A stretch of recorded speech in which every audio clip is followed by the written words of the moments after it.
Los hábitos y las rutinas cambiaron. Ahora, nuestro estilo de vida es diferente. Debemos ser más cuidadosos y estar pendientes de los protocolos de salud en lugares públicos y cerrados. Por eso, cuando estés en tu casa, con tu burbuja, cuando vayas a usar el transporte público o cuando salgas a hacer las compras, recordá usar siempre tu careta o mascarilla, así como tu alcohol en gel o jabón antibacterial. Solo con tu compromiso podremos salir adelante. Todos queremos ver a nuestro país sano y activo. Trabajemos juntos para aplanar la curva y evitar la propagación. Un mensaje de la Cámara Nacional de Radiodifusión y esta emisora.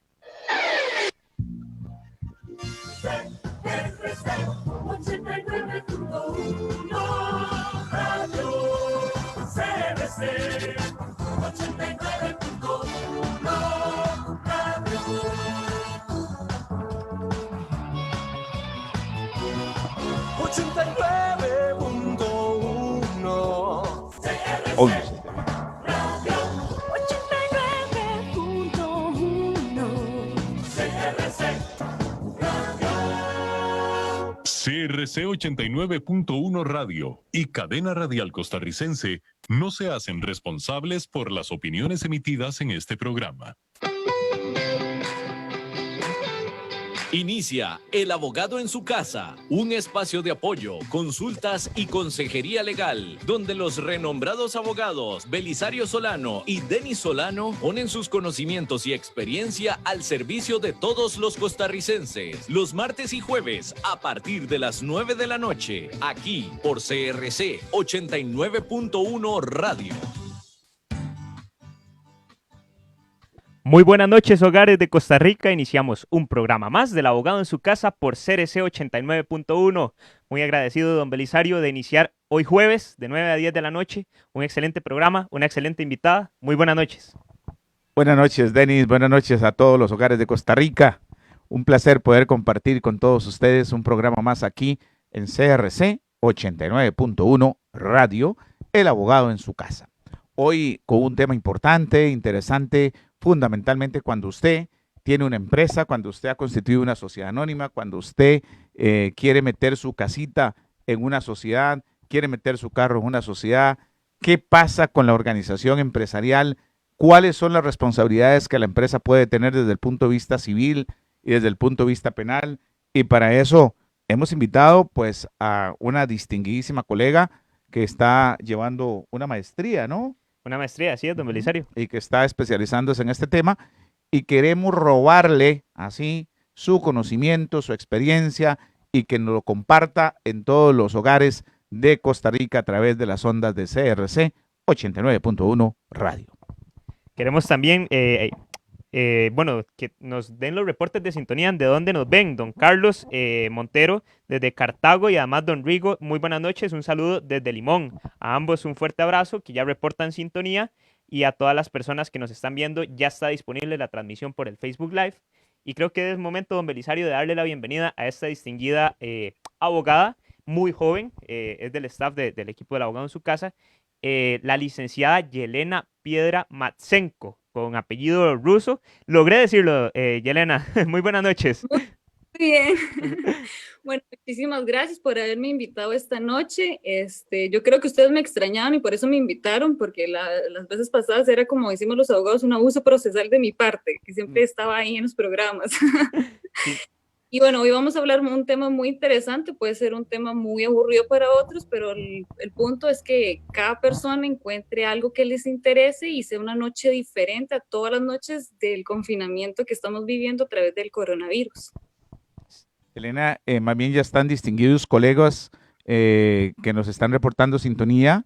Este programa es muy importante para los distinguidos abogados y abogadas de Costa Rica que se ven diariamente inmersos en consultas de clientes, de ciudadanos, en un tema en donde nadie le da así como una especial trascendencia. Pero entrémosle al tema. ¿Cuál es el tema, Denis, de esta noche, para que usted le diga a sus amigos y amigas: conéctese al Abogado en su Casa, sintonice 89.1 Radio, porque están hablando de este tema, Denis? La delincuencia organizada, don Belisario, creo que es un fenómeno que existía pre-COVID y además es un un fenómeno y una problemática social bastante importante que tiene una trascendencia histórica que, bueno, estábamos hablando fuera de micrófonos con Yelena, que se manifiesta a partir de los supuestos desde Italia, en México, Colombia, que son hechos históricos bastante relevantes. Y que una empresa mía, que yo pueda tener, un cliente mío en el bufete que yo pueda tener, de un momento a otro me puedo ver involucrado en un tema de responsabilidad civil y penal. Sobre todo esto va a hablar, y vea qué interesante, Yelena, está reportando sintonía el distinguidísimo colega José Luis Bolaños del bufete o de la firma legal Patiño y Bolaños, a quien le damos un cordial saludo. También vi a una colega por ahí también que nos estaba saludando, reportando la sintonía. Ya le voy a decir quién está en sintonía. El licenciado también Eric Rodríguez. También es el señor diputado, más bien, el que está con nosotros. Así es, don Belisario. Excelente diputado, le cuento, de esos diputados que hacen falta en el Congreso y que no ha tenido miedo de ser el único que vota en contra de ciertos proyectitos de ley. Así es que felicitaciones a don Eric, quien nos sigue por acá y a quien tenemos que comprometer para un par de programas, Denis, porque hay cositas interesantes que también podemos estar viendo. Amy Calderón, licenciada, también nos está siguiendo. Hay reporte de sintonía desde Limón, que estamos ya también llegando. Don Carlos Villanueva, que no puede ser que nos falle. Ya lo extrañamos el día que no esté Carlitos. Así que usted es parte también del abogado en su casa. Gracias a Diego también por la sintonía y a todos los que están ya reportándonos, Denis, para que entremos en materia con nuestra invitada esta noche. Así es, don Belisario. Vamos a ver. Yelena, creo que una de las grandes preguntas es ¿qué es delincuencia organizada? ¿A partir de qué momento se constituye la delincuencia organizada? Y creo que los micrófonos de CRC 89.1 son suyos. Bueno, vamos a empezar la conceptualización de qué es el crimen organizado a través de los criterios, porque, bueno, muchos de nuestros oyentes no saben lo que es, o puede ser que muchos de nuestros oyentes tengan una conceptualización errónea, bueno, o lo ideal, que muchos de nuestros oyentes sí sepan lo que es. Pero bueno, al final esto no es una clase de derecho procesal. Yo lo que voy a hablar son los aspectos prácticos de cómo el crimen organizado está actuando en estos momentos de la crisis del coronavirus. Pero sí es importante saber como introductorio cuáles son los criterios del crimen organizado y por eso voy a entrar en conceptualizar los dichos para que nuestros oyentes sepan de ello. Los criterios los encontramos amparados en el artículo 2 de la Convención de Palermo, asimismo en el artículo 1 de la ley número 8754 de la Ley contra la Delincuencia Organizada y el artículo 9 de la ley 9769 de la creación de la Jurisdicción Especializada en Delincuencia Organizada. Actualmente nosotros no tenemos esta jurisdicción especializada en delincuencia organizada activa porque en el momento que se promulgó la ley no se contaba con los recursos económicos y por ende no hemos podido estrenar esta jurisdicción. Pero en fin, toda esta normativa define 4 criterios principales que se pueden considerar para definir en sí lo que es el crimen organizado. El primero es participación colectiva. Esto significa que tiene que estar compuesto por 3 o más personas formando fortuitamente la comisión inmediata de un delito. Tiene que estar un grupo organizado. Esto significa que tiene que haber una estructura organizada y tiene que haber un rol o una tarea en cada miembro de cada grupo. Tiene que haber una permanencia en el tiempo. Eso significa que durante un cierto tiempo tiene que haber que esta organización tiene que haber elaborado en un tiempo indefinido y asimismo la actuación concertada para cometer delitos, que actúe para cometer delitos graves y tiene que ser uno o más delitos. Bajo esta conceptualización, a criterio personal, considero que el componente problemático en dicha conceptualización es emplear el calificativo de organizativo. Como elemento distintivo en este tipo de criminalidad, de alguna u otra manera, todo crimen tiene algún grado de organización y por lo tanto imponer el lindero entre el crimen organizado y desorganizado resulta a veces muy complejo en la práctica. Si bien es cierto, este término va enfocado a la realización de un enlace con la precisión de coordinar personas o medios aptos para conseguir un fin, en cierto modo, en la práctica también vemos que el individuo o bien participa activamente o bien se restringe a formar parte de la banda criminal. El que participa activamente es porque forma parte o posiblemente no forma parte. sin ejecutar alguna conducta activa. Lo trascendental creo que radica en la naturaleza en formar parte porque la legislación no constituyó esta distinción. Asimismo, bueno, vemos en el contexto actual en el que estamos viviendo Yelena, te interrumpo. De hecho, sí, para complementar una de las definiciones que señala ahí don Belisario, dice la Interpol, la sí, delincuencia organizada, toda aquella asociación o grupo de personas que se dedican a una actividad ilícita, permanente, cuyo primer objetivo es sacar aprovechamiento sin tomar en cuenta las fronteras internacionales, don Belisario. Creo que es una de las definiciones como más simples y más llanas que pueden llevarse las personas que nos escuchan en este momento por ser ese 89.1. Así es, Denis y Yalena. No sé si usted conoce, y porque aquí nos está haciendo aportes muy valiosos, don Álvaro Pérez Roda. Yalena, ¿usted la conoce? Nos está sintonizando desde Stalingrado. ¿No es así? ¿Está allá desde Rusia? sí, un saludo para Álvaro. Ah, ok. ¿Y está allá en Rusia? Sí, está en Rusia. Ah, ok. Pues un gusto, Alvarito, Y por sa- estar siguiéndonos acá. Pero vea qué importante. También tal vez él nos puede ayudar y nos puede dar algunos conceptos. Dice que sí, en esto hay una definición de tipo convencional, hay una definición legal y hay una definición dogmática. Entonces, no así es. sé si usted nos puede ampliar un poquito en esos tres conceptos muy rápidos para poder ir integrando a nuestros oyentes y televidentes. Pero démosle la oportunidad a Álvaro, porque Álvaro es un experto en esa área, a pesar que esté a la distancia. Entonces, él nos podría dar también su criterio para que también esto sea de una manera interactiva y que no solo yo hable en este aspecto. Muy bien, así es que don Álvaro, ahí le estamos tirando la bola para que usted nos escriba y aquí vamos a incorporarlo en la lectura de sus aportes. Sin duda, don Belisario, también queríamos extenderle un saludo a don Juan Carlos Solano, que reporta sintonía. Dice, saludos, gracias por la información, realmente muy valiosa del podcast desde la azotea CR. Exacto, eso es muy importante para poder invitarlos a ustedes, para que puedan darle seguimiento, para que puedan seguir a Juan Carlos en su podcast. ¿Cómo hago yo para seguirlo? Yo que no, Desde la, que apli- soy atrasadito en mis temas tecnológicos, pero ustedes que son jóvenes, ¿cómo hacen? desde la aplicación de Spotify o Ajá. cualquier aplicación que se dé para escuchar podcast, está Ujú. disponible lo que es desde la azotea. Ahí hay una entrevista, don Belisario, donde el suscrito participó. Fue muy interesante porque se analizó lo que es el abogado del futuro. Ok. Entonces, creo que es la segunda temporada. Ya va por la tercera, imagínese, don Belisario. Bueno, ya tenemos aquí el abogado del futuro, que es usted, la abogada del futuro, que es Yanela, quien está especializándose precisamente en temas de crimen y organización, ¿cómo es? La organización del crimen internacional, ¿verdad? Podríamos enfocarlo de esa Bien. manera. Y ve, ya te está complaciendo, Yanela.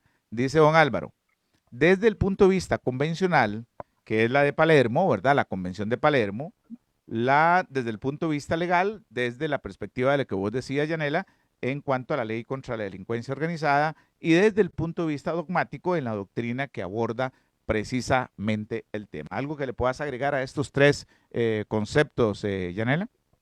No, nada que agregar porque él lo dijo claramente y sin ninguna, como decimos aquí, sin ningún pero. Así es, don Belisario. Además, tenemos saludos desde Paraíso de Cartago. Además, doña Tatiana Aragón, que reporta sintonía. Y bueno, don Álvaro, que ya iba complementando lo que es sus aportes jurídicos, que son bastante importantes para nosotros. Eh, bueno, tenemos aquí la pregunta de un radio escucha, dice don José Luis Bolaños. Yo soy del pensar de que el calificativo de organizativo va más ligado por el tipo de delitos y no por la organización en sí, debido a que existen grados de participación. Yelena, ¿qué opinas vos acerca de los grados de autoría y acerca de este aporte que me parece bastante importante y es desde el génesis de la teoría general del delito? Pues yo considero que cada caso se debe analizar de manera causística y no puedo emitir un criterio así de manera general, Ok, porque cada caso depende. hay que irlo analizando de manera paulatina. Cuando a mí me tocó ser diputado y me tocó trabajar en el tema de la Comisión Centroamericana, que se llamaba la Comisión Centroamericana en la lucha contra la narcoactividad y el crimen organizado. Así se llamaba. y nos tocó legislar a nivel de Centroamérica y sacar instrumentos importantes. Pero aquí Yelena y Álvaro nos están hablando de la ley de creación de la jurisdicción contra la delincuencia organizada. ¿Por qué es necesario, Yelena, tener una jurisdicción especializada con respecto a esto? ¿No es suficiente lo que en este momento el Poder Judicial tiene para enfrentar el crimen organizado? No, porque se necesitan elementos por parte de jueces y técnicos que sepan más aún de este tipo de crimen organizado, porque cada vez se va a ir conllevando a una especialización aún más. Por ejemplo, cada vez va a existir nuevas regulaciones, nuevos tecnicismos, nuevas cosas que van a surgir a nivel mundial, que los jueces van a tener que especializarse solo concretamente en crimen organizado, igualmente que los técnicos, y no se puede considerar que un juez penal sepa de todo. Tienen que haber especialistas en concreto para que resuelvan de la mejor manera y bajo el sano criterio que les especializa a ellos. Ya Costa Rica, sí, Denis. Don Belisario, yo quisiera nada más complementar el aporte que hace don José Luis Bolaños. Bueno, como usted bien sabe, don Belisario, a mí la parte penal me encanta, y esta parte en relación a los delitos en el ejercicio de la autoría me parece muy relevante, porque él lo que viene a decir es de que no importa cuántas personas participen, sino el actuar delictivo, o sea, el dominio funcional del hecho. Eso es lo que nos viene a decir la doctrina desde los... Deme un caso concreto, Denis, a ver Ok. si podemos participar con Yelena aquí. Inventemos un caso para que la gente nos pueda entender de manera clara y de qué es lo que realmente estamos hablando. Don José Luis Bolaños lo que nos señala en un caso hipotético es, por ejemplo, de que los delitos de estafa pueden ser constituidos por una organización delictiva en sí. En cambio, no se determina por la participación de las personas. Me parece una atribución bastante, bueno, eh, no aparejada a la doctrina convencional, sino algo mucho más moderno. Porque, ¿qué es lo que sucede? Si usted, don Belisario, y Elena y yo nos ponemos de acuerdo para constituir un delito de estafa, para él, la organización en sí sería en función, o la determinación de la penalidad se da en función del delito en sí y no de la autoría en el ejercicio funcional de hecho. Por ejemplo, porque yo le puedo decir, don Belisario, yo soy el que tiene el ardid de estafar. Usted, don Belisario, va a ser nada más el que va a transportar X instrumento, y Yelena va a ser nada más la que da clic para hacer una estafa. Eso es más o menos lo que nos habla. Entonces me parece bastante interesante la precisión que da hoy el Radio Escucha. Es un colega. Es un colega. Sí, sí, don José Luis. Yo entiendo que es el colega que es miembro del bufete Patiño y Bolaños, la firma legal, y que está haciendo aporte muy valioso. Y Elena, ojo lo que dice el licenciado Bolaños. Dice, hay que tomar en cuenta que próximamente tendremos la ley de extinción de dominio para hablar de estos temas. El derecho notarial fuertemente se verá afectado por las organizaciones criminales. Importante tomar en cuenta la participación del notario público en estos esquemas de poder. ¿Qué pensás de esto, Yelena, de lo que dice nuestro distinguido colega, el licenciado Bolaños?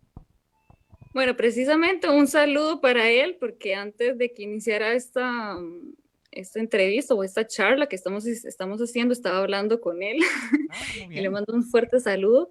Y considero que la buena fe exenta la culpa y se presuman ciertas las manifestaciones del notario público que consten en las escrituras públicas. Ok, perfecto. Dice, ¿sí, Denis? Ahora bien, yo quiero complementarle esa pregunta o esa consulta. ¿Puede un notario constituir una delincuencia organizada y ser autor funcional de un hecho delictivo de este calibre, Yelena? Pues todo eso se tiene que analizar, porque dependiendo, puede recaer la responsabilidad jurídica o la responsabilidad penal directamente del notario, o inclusive la responsabilidad penal de alguno de sus funcionarios. Y existe prueba que se puede eximir de toda responsabilidad al notario público ante una posible comisión donde él solo sea una víctima del crimen organizado. O parte de la organización. Ajá, o parte de la organización. Ahí donde de hecho don José Luis Bolaños me dice, El claro colega. que sí, el colega. El licenciado dice, claro que sí, sin duda. O sea, puede ser inclusive la cabeza en donde yo, don Belisario, me pongo de acuerdo con Yelena para quitarle junto a X personas la propiedad y de ahí comenzar una serie de matráfulas y donde hay casos de casos y a nivel disciplinario se han llevado a la Dirección Nacional de Notariado sanciones de alta imposición y hay notarios lastimosamente que son ya penalizados con cárcel. Sí, sí, que se prestan para estas cosas también, muy triste, pero se prestan. Y Elena, en la misma línea de argumentación del licenciado Bolaños, a ver qué piensa usted. ¿Uno podría eventualmente argumentar algún estado de necesidad como parte de una defensa técnica ante un crimen organizado? Si usted tuviera que defenderme a mí, yo soy notario y de un momento a otro estoy involucrado en un tema de una organización criminal, ¿ok? Yo podría alegar, y usted me podría defender alegando que había un estado de necesidad de parte mía y que esa podría ser parte de la defensa técnica. Para mí sería una defensa muy riesgosa, porque ¿cómo usted va a demostrar que realmente fue una necesidad? Pues hay que demostrarlo verdaderamente bien porque existe una línea entre el crimen organizado y realmente existe una línea entre el estado de necesidad. Así como usted lo puede demostrar que realmente tuvo el estado de necesidad, eso puede resultar como un estado de pantalla, como por decirlo así. Entonces no siempre es la verdad. Así es. Así es, don Belisario. Qué importante las participaciones, ¿eh? Sí, sin duda, sin duda. Estoy sorprendido de los aportes que están dando y me encanta la participación No, de los colegas. no, y la participación, vuelvo a complementar.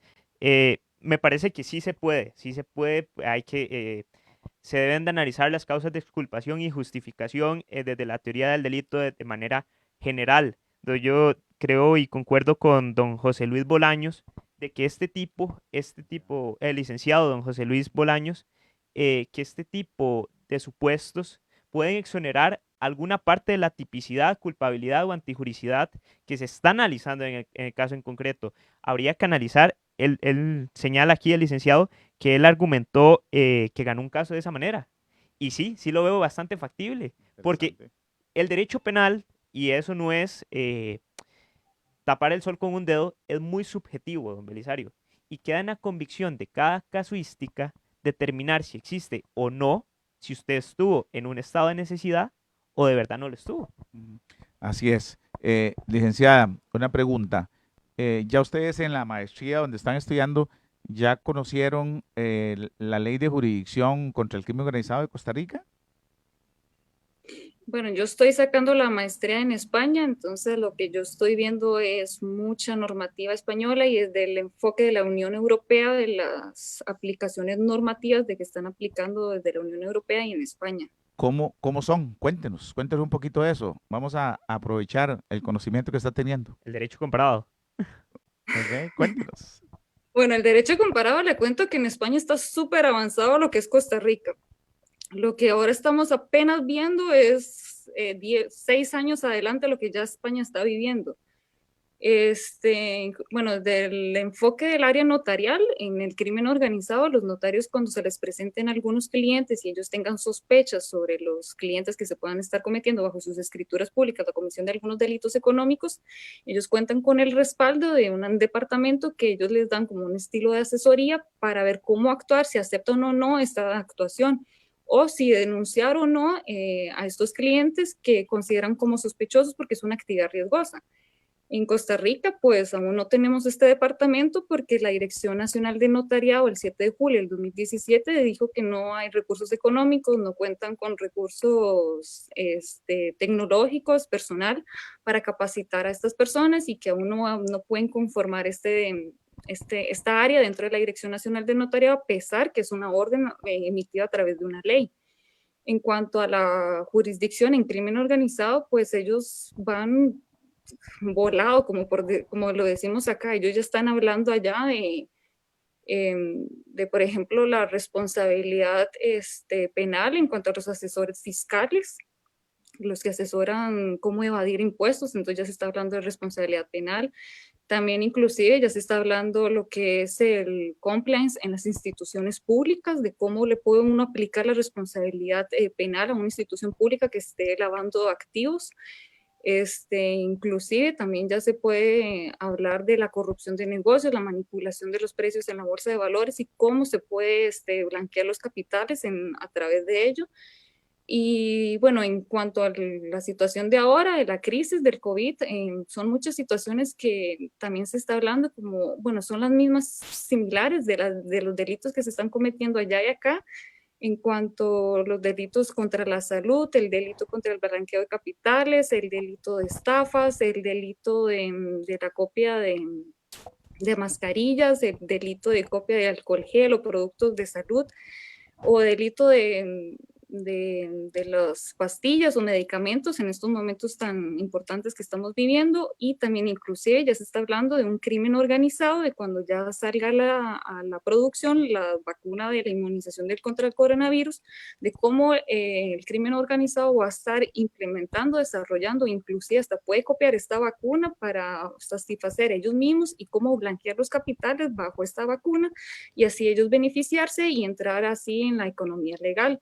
Entonces, se puede ver también como, bueno, ahora que estuve viendo una reforma del delito fiscal, de la evasión fiscal que había presentado el diputado José María Villalta, fue como un 90% de la copia de un artículo español, aunque le faltó una parte muy importante, pero ahí vemos cómo es como una copia de todo lo que copian en España, pero todo eso será poco a poco, ¿verdad?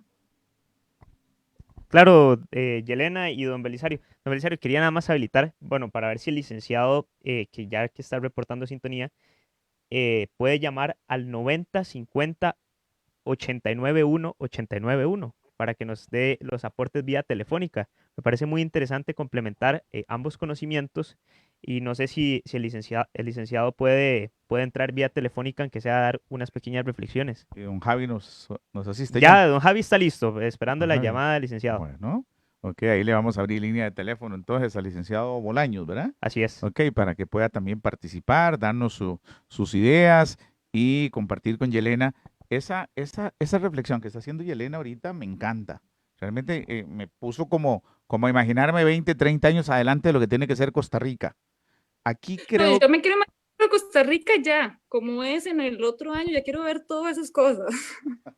Aunque muchos me dicen que soñar nada cuesta, ¿verdad? así es, así es.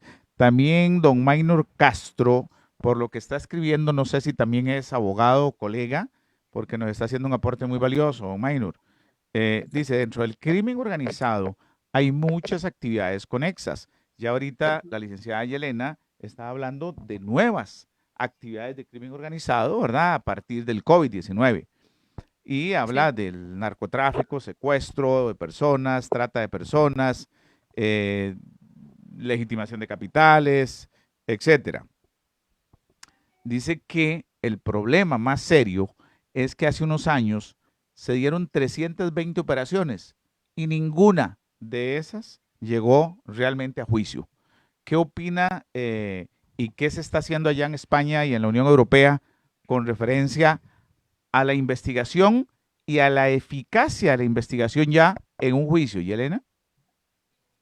Realmente lo que se está haciendo ahí es voluntad política, porque sin voluntad política muchas cosas no se mueven, y eso es lo que está prevaleciendo ahí, y también mucha presión internacional para que suceda estas cosas. Inclusive España, a través del Tribunal Supremo de la Unión Europea, fue sancionado porque en una de sus sanciones uno de los jueces consideró que, bueno, o estipuló que estaban de lo que, o sea, lo que estaba penado se sobrepasó, y entonces el Tribunal Supremo dijo que esa sentencia estaba errónea, entonces lo castigó porque en esa sentencia se trataba de blanqueo de capitales y tenía que ser una suma mayor. Entonces el Tribunal Supremo español está siendo también muy riguroso de lo que está actuando cada país para que realmente hagan efectivo toda esta normativa y si realmente se cumple en la economía, porque al final las ventajas son muchas, digamos, sería una economía limpia, por decirlo así. Así es, don Belisario y la licenciada. Estamos nada más haciendo las conexiones necesarias para ver si el licenciado hace vía telefónica sus aportes que requiera necesarios.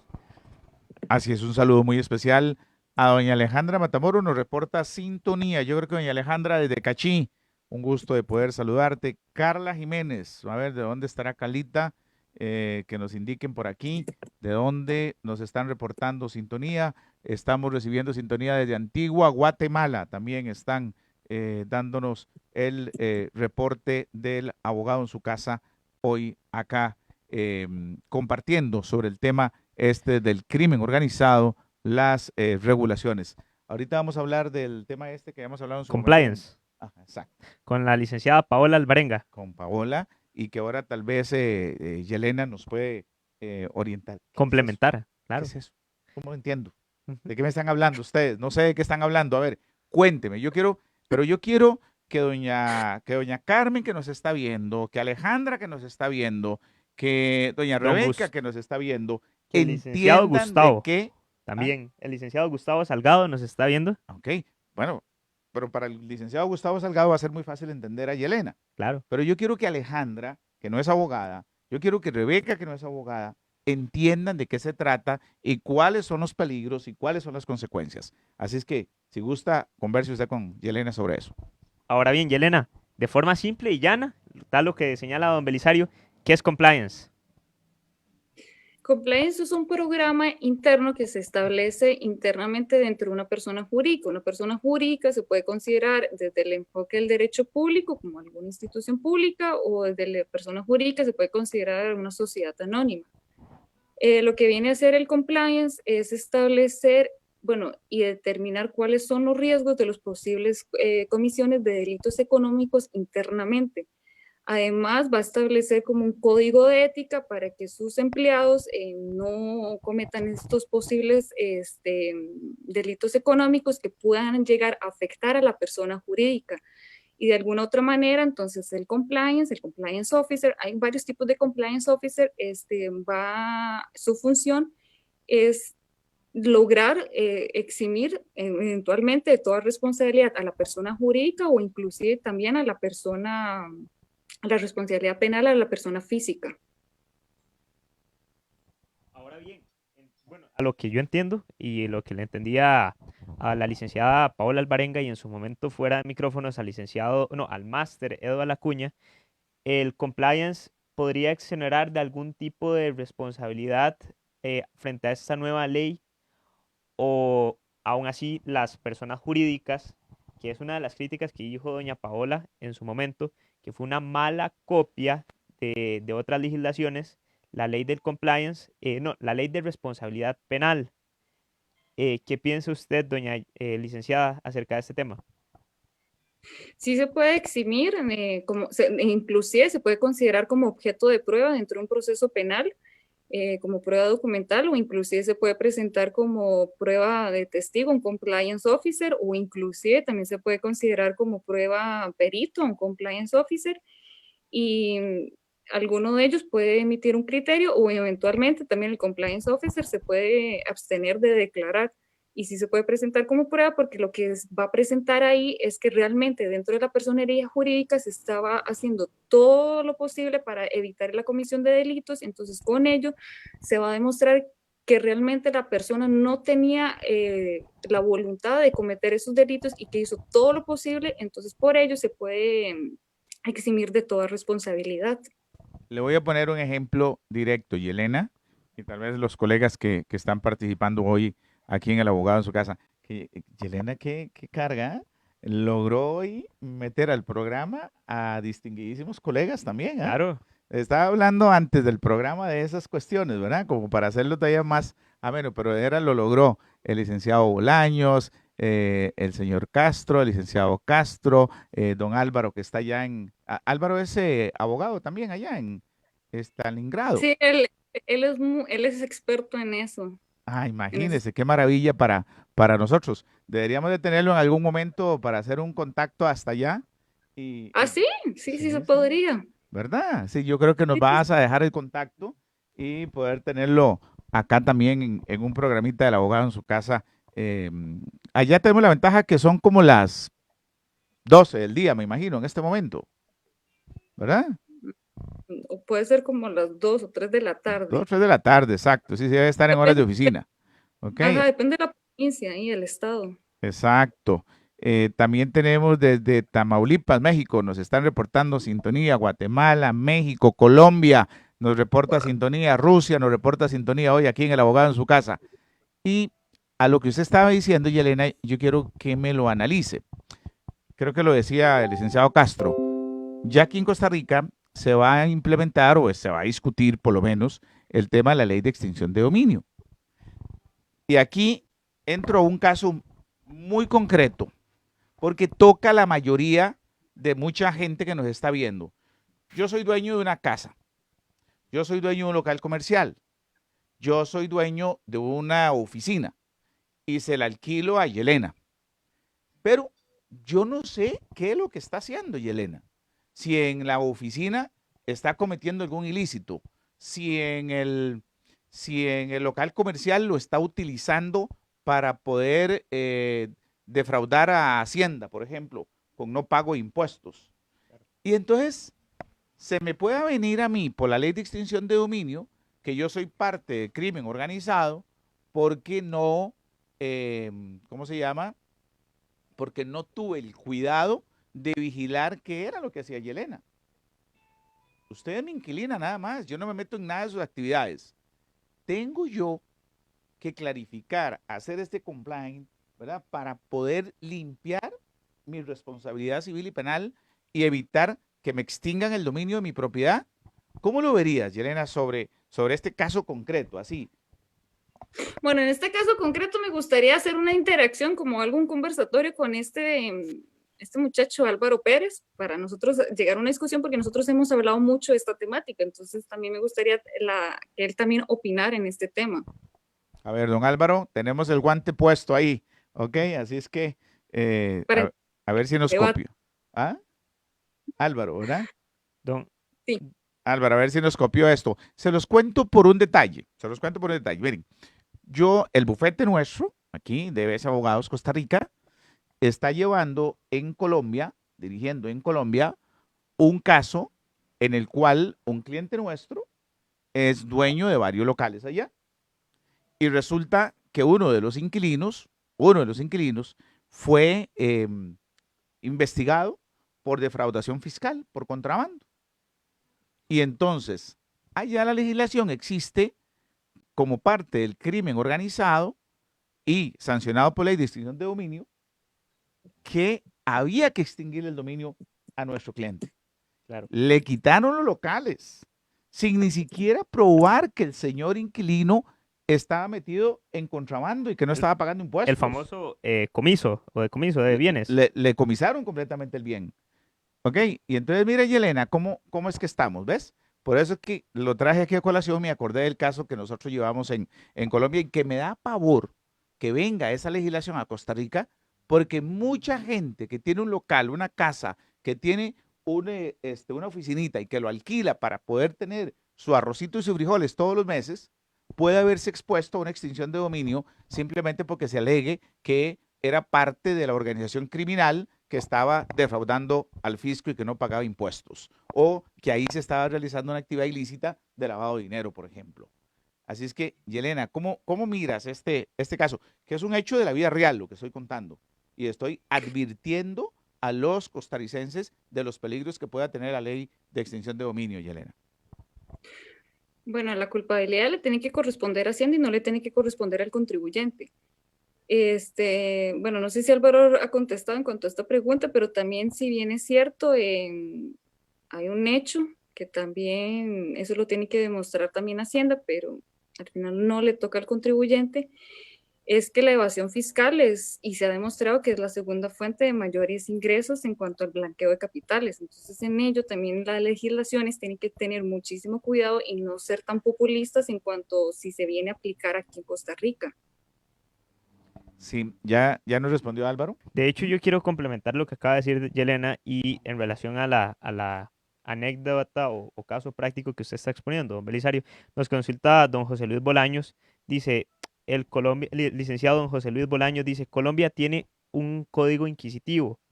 Ahora bien, con este tipo de supuestos, si hay principios totalmente inquisitivos en donde la libertad probatoria se deja de lado. O sea, el Estado en su poder punitivo ejerce de forma coactiva los bienes del presunto imputado y aunque tengan o no conexión con él, se venga a extraer de su patrimonio de forma que se violentan incluso principios como el de principio de inocencia, el indubio pro reo.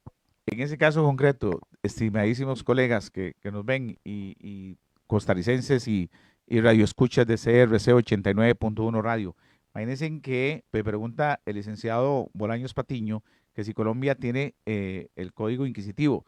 Absolutamente. Mira, ahí llegaron simplemente comisaron completamente el local, sacaron a los inquilinos que habían, la DIAN asumió el control y alquiló ahora y cobra los alquileres ahora para la DIAN.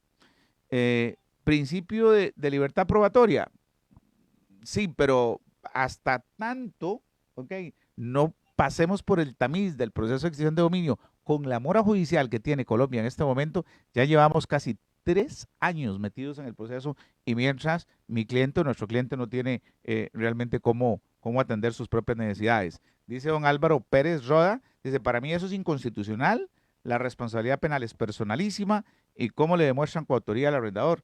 Exactamente, ¿vieron lo que hemos peleado? Hasta tutelas constitucionales hemos tenido que interponer y la sala constitucional de allá no le ha entrado como tiene que ser. Para los radioescuchas, don Belisario, tutelas constitucionales es más o menos lo que es un recurso de amparo aquí de Costa Rica, más o menos para que entiendan la diferencia en sí. Y Elena, volviendo un poco al tema de en sí de la delincuencia organizada, vos me indicabas de que hay algunos tipos de delitos que son más característicos en este actuar o ardid delictivo. ¿Cuáles son? O sea, me decías de que esto va a incrementar posterior al COVID. ¿Qué podemos esperar de ese tipo de actuares delictivos? Bueno, en estos momentos lo que vemos por parte del crimen organizado en este contexto de la pandemia del coronavirus, vemos los delitos cibernéticos por parte del crimen organizado porque ellos mismos están aprovechando de la vulnerabilidad de las personas en cuanto ellos se sienten ansiosos, se sienten estresados y como todos estamos en la modalidad de teletrabajo, telestudio, y todos estamos metidos en redes, ellos se aprovechan para realizar diversos delitos como los delitos de fraude. Igualmente, vamos a ver más adelante, ya cuando pase como la etapa, bueno, como se puede llamar post-COVID, o como yo diría que es el post-momento delictivo, ¿verdad? Vamos a ver mucho blanqueo de capitales, porque en estos momentos el crimen organizado está creando muchísimo dinero, muchísimas utilidades, y ellos van a ocupar meterlo a la economía legal. Ellos lo van a hacer a través, por ejemplo, va a haber una vía que es a través de las pequeñas empresas, que ellos van a inyectar su capital, van a enfocarse como si fuera una empresa grande, que van a ser su aliado y le van a decir, bueno, yo voy a ser su socio, le ayudo a recuperar su empresa, pero a cambio vamos a blanquear capitales. Eso es en el caso que sean muy directos o inclusive pueden llegar a engañar. También puede ser en las pequeñas empresas microfinancieras o inclusive empresas viejas, pero que ahora resulta que tienen mucho dinero, entonces van a aliarse. Inclusive, bueno, por parte de las notarías, que las notarías es un elemento natural de la economía porque ellos regulan y dan la seguridad jurídica. Y bueno, la GAFI dijo que es una figura de alto riesgo, se va a dar muchísimo en los actos jurídicos inmobiliarios. Cuando se abran las fronteras, los extranjeros van a llegar y van a comparecer ante los notarios públicos y van a realizar muchísimos actos de este tipo y a través de ellos se van a blanquear los dineros. Inclusive, bueno, va a suceder también muchos delitos contra la salud, por ello porque la falsificación de medicamentos, esto va a afectar a las personas, o bueno, inclusive también como mencioné anteriormente, en otros tipos de delitos en cuanto a la falsificación, en cuanto a la vacuna y la inmunización del coronavirus. Y asimismo va a suceder muchísimo los delitos de estafa y bueno, y los delitos empresariales. Un ejemplo claro, por ejemplo, va a ser el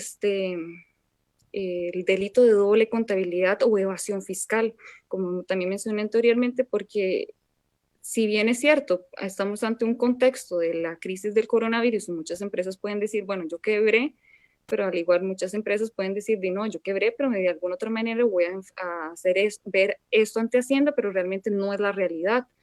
Entonces va a acontecer también muchos delitos empresariales, corrupción de negocios o inclusive hasta manipulación de precios en el mercado.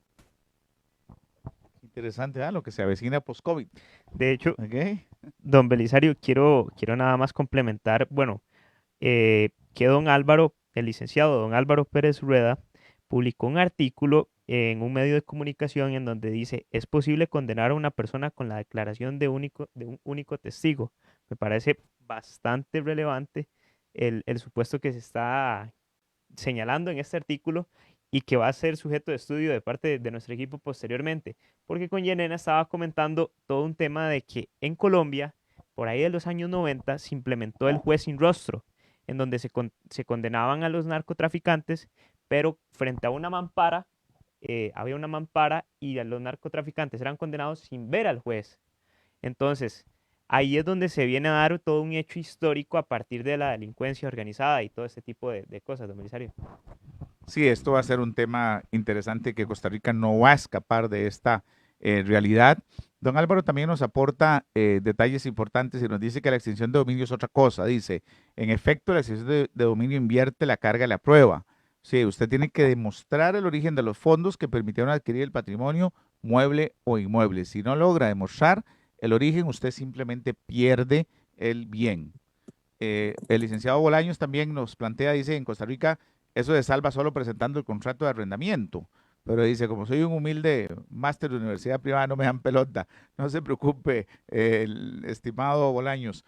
Con esta problemas de escucha que tienen los funcionarios públicos, no me extraña que no te den pelota ni a vos, ni a mí, ni a la mayoría de la gente que quiere aportar en estas cosas, porque hemos intentado abrir espacios y no ha sido No, y posible. ojalá, don Belisario, que el licenciado Bolaños y bien, si don Álvaro queda dentro de sus posibilidades, puedan conectar en cabina en donde ya están esperando la llamada de cualquiera de los dos, en donde el número es, ya le indico, don Belisario, porque es bien complicado y un poco largo, en donde es 9050-9191. 9050-9191. A nuestro compañero Javi Esquivel ya está en cabina esperando lo que es la llamada correspondiente, don Belisario.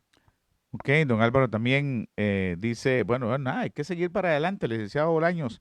Aquí esas son tareas que nos toca y esa es la labor de los juristas. También dice, vamos a ver, don José Luis, por libertad probatoria se puede comentar siempre y cuando ese testigo sea útil. Ok, perfecto. Y después aquí apareció don Gerardo Brenes, también participando. Muchas gracias, don Gerardo. Gusto de volver a saber de usted y un saludo muy especial a su familia. Caso Liberty Reserve en Costa Rica, el lavado más grande en la historia, dice don Gerardo Brenes. Bien, sigamos con Yelena. A ver, Yelena, cuéntenos más tu experiencia en Europa, Unión Europea, todo esto que se avecina y qué cambios se están ya implementando en este momento para ajustar la legislación a todas estas circunstancias que se están previendo, Yelena. Bueno, los cambios vienen desde el año 2015 y nosotros venimos del cambio del 2019, entonces estamos muy pollitos, por decirlo así. Pero el objetivo es que se ordene la economía, establecer reglas claras, porque eso es lo que busca el derecho penal económico, establecer reglas claras, precisas, ordenadas, y que todas las figuras dentro de la economía compitan de la mejor manera y existan recursos sanos y no se dé todos estos hechos delictivos, porque al final no se trata de beneficiar a uno, sino se trata de beneficiar a todos, que compitan honestamente. Entonces, lo que ha hecho la economía allá es ordenar poco a poco. Sí ha habido muchas problemáticas, sí se ha cuestionado muchas cosas, pero y bueno, ese es el proceso y sí se va a llegar a ello, a ordenarse. Ahora sí, bien, don Belisario. Eh, Todas estas delincuencias organizadas, hay una de las grandes preguntas de que por qué a veces el Estado en su poder punitivo es tan flexible o tan garantista, y Elena, en relación a algunos derechos. ¿Por qué se da esto? Pues considero que es, y al final, voluntad política. claro. Bueno. Y Elena, no sé, incluso en España, ¿cómo se mira eso con referencia a la participación del Estado español o la Unión Europea? ¿Son tan garantistas como los costarricenses, como el sistema tico? En España sí son muy garantistas, inclusive cuando, bueno, en España ahora con la crisis del coronavirus se había implementado las audiencias virtuales en procesos penales, pero se lo habían traído abajo por el principio de garantía que le corresponde a las partes y entonces allá sí son muy garantistas. ¿Y no están haciendo audiencias virtuales en este momento en España? No, no, En materia penal? no. Ok, aquí sí estamos haciéndolo, ¿verdad? Y estamos para adelante con todo un protocolo de audiencias virtuales en materia penal, que por cierto, les damos de una vez el informe el día 3 de septiembre, hoy en 8 días. Está confirmado. Vamos, adelantémoslo. ¿Lo puedo adelantar? Hay que adelantarlo para que usted vaya preparando Bueno, sus participaciones. le voy a adelantar la parrilla del mes, algunos de los que ya están confirmados para el próximo martes. Vamos a hablar de las criptomonedas y divisas, si son legales, existe alguna regulación o tutela jurídica que se va a dar un abordaje bastante interesante, donde es un mercado que ha nacido y ha surgido de ¿A forma quién muy tenemos rápida. ahí? Al licenciado David Villalta. Ahí, Es Villalta. muy interesante, también es un joven en donde es uno de los temas que ha revolucionado de la noche a la mañana. Yo voy a invitar a Jesús Martínez. A Jesús Martínez está Ah. emocionado el hombre. A Jesús Martínez va a volver loco en este programa. Ahora bien, don Belisario, el segundo invitado de Yo la en 8. próxima semana es el magistrado y doctor Jorge Olazo, quien va a hablar acerca del manual de audiencias virtuales en materia laboral. Exclusivamente en materia laboral. No vamos a hablar ahí de las audiencias virtuales en materia penal. Ok, vamos a hablar solo de lo laboral. ¿Ok? De hecho, es una pregunta que puedo dejarle ahí a Yelena la pregunta antes de que se me olvide. ¿Por qué el Tribunal Español declara que no es válido hacer las audiencias penales de forma virtual? Ya quiero que Yelena me la responda y vamos a seguir nada más para terminar lo que es la parrilla del mes. Don Belisario, estamos coordinando también analizar lo que es la ley de acoso callejero que entró a regir el día de hoy con su debida publicación, en donde es bastante interesante y analizar los alcances con una representante del INAMO y una de las diputadas que promovieron el proyecto. Además tenemos y vamos a tener dentro de la misma parrilla al doctor Federico Turrialba, quien es especialista en el régimen contractual privado. Y también, don Belisario, le puedo adelantar que uno de los invitados va a ser don Ricardo González, entrando a lo que es el mes del Código Procesal de Familia. Esa es más o menos la parrilla que va. Bueno, con Ricardo ahí yo quiero darme un taco a taco porque yo no estoy de acuerdo con el Código Procesal de Familia. Y creo que él tampoco. Yo no estoy de acuerdo, Ricardo no está de acuerdo con un montón de cosas. Ojalá más bien que los diputados puedan presentar un proyectito de esos de ley que aprueban en 24 horas para que le den una patadita y que dure un año más en entrar en vigencia, porque no estamos preparados para ese código. Dice don José Luis, el licenciado Bolaños, que le gustaría participar con nosotros en una charlita sobre derechos penitenciarios. Me encantaría. Vea me qué encantaría, temazo. claro. Vea qué temazo nos están dando. Gracias, licenciado. Aquí ahora, Si gusta, nos escribe un mensaje por privado y yo me pongo en contacto con él. por privado, mándenos el número de teléfono para hacerlo. Máxime de la situación que están viviendo los privados de libertad. El hacinamiento, El COVID. todo el tema que se está dando, porque hay dos institutos jurídicos que es, bueno, la sobrepoblación y hacinamiento, que es un poco diferente. Nos quedan muy pocos minutos y yo no quiero desaprovechar la pregunta que usted hizo, Denis, a Yelena. Me parece que es muy importante y qué rico tener una invitada de lujo hoy como Yelena, que nos está contando la experiencia española y la experiencia de la Unión Europea en los temas de crimen organizado post pandemia. Yelena, cuéntenos. Bueno, el Tribunal Supremo Español consideró que se violentaba 3 principios: el principio de oralidad, el principio de inmediación e inclusive el principio de publicidad. Entonces, bueno, el principio de garantía que le corresponde a las partes, y por ello consideró que no se podía hacer las audiencias virtuales porque no es lo mismo a cuando usted comparece físicamente con las partes. Claro, claro, sin duda, Yelena. Yo comparto ese criterio. Es un criterio que comparte Yo uno comparto. de las personas que es muy allegada a la firma de ABC Abogados, que es don Eduardo Acuña. Es totalmente opositor de las audiencias virtuales. Total, ok. eso Don Edward. total. Don Eduardo, Ujú. don Eduardo, y así lo ha hecho ver, bueno, a este servidor, hablando fuera de micrófonos, en donde señala de que se pierde la justicia real y la materialización de un buen ejercicio de la defensa técnica en el derecho penal. Así es como lo ven entonces allá en España y en Unión Europea, Yelena. Sí, en España lo ven así. Ok, ¿y hay alguna corriente en contra de eso o la corriente mayoritaria es que no pueden haber audiencias virtuales en materia penal? Pues como siempre todo, siempre va a haber oposición, porque nunca va a haber una uniformidad en cuanto a que usted esté de acuerdo en todo. Siempre va a existir personas que opinen diferente. Pero en cuanto a ellos, sí, los juristas sí se asumieron a ello y consideraron que lo mejor en cuanto a los procesos penales es estar en vivo y no virtualmente.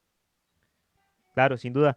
Don Belisario y Elena, nos quedan pocos minutos, pero nada más quiero, bueno, agradecer a todas las personas que están participando en el Facebook Live. Dice licenciado don José Luis Bolaños, Turrialba es un invitado de lujo. Dice Georgina Calvo, alegría, bendiciones por este programa. Entré un poco tarde, pero la parrilla está de lujo. Además, tenemos a Helen Salazar, dice, gracias por el gran tema de importancia. Y a Xiomara Palacios, dice, muy buenas noches, un gran saludo desde Cartago, excelente programa. Un abrazote a Xiomara, que hace ya no la veo. Así que agradecerles a todas las personas que nos acompañaron el día de hoy. Y Elena, creo que esas últimas conclusiones y reflexiones que debemos dejarnos acerca de este tema de la delincuencia organizada. Yo considero que después de la crisis del coronavirus va a llegar muchos delitos económicos. Vamos a ver la proliferación de delitos económicos. Sí hay que hacer un llamado que el derecho penal económico no debe ser populista.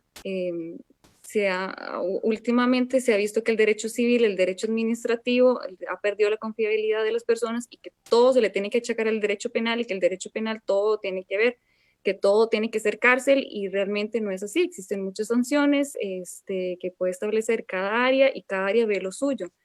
Y el derecho penal económico se caracteriza por el principio del derecho de la intervención mínima. Entonces hay que hacer un llamado a la población y a la sociedad y hacerles cambiar que no todo delito o que hagan las personas tiene que significar que vaya a la cárcel. Existen otras medidas que se pueden sancionar que igualmente pueden ser igual de importantes o igual que la persona pueda cambiar o de alguna otra manera que le haga reflexionar de que realmente cometió el delito y no significa estar en la cárcel. Claro, sin duda, Yelena. Además quería, bueno, comprometer a los licenciados que participaron el día de hoy, como don Alejandro y además a don Luis Bolaños, de que nos pueden enviar un mensaje personal a las redes del abogado en su casa o bien a las redes del licenciado Belisario Solano o a las de este servidor, @Denis Solano.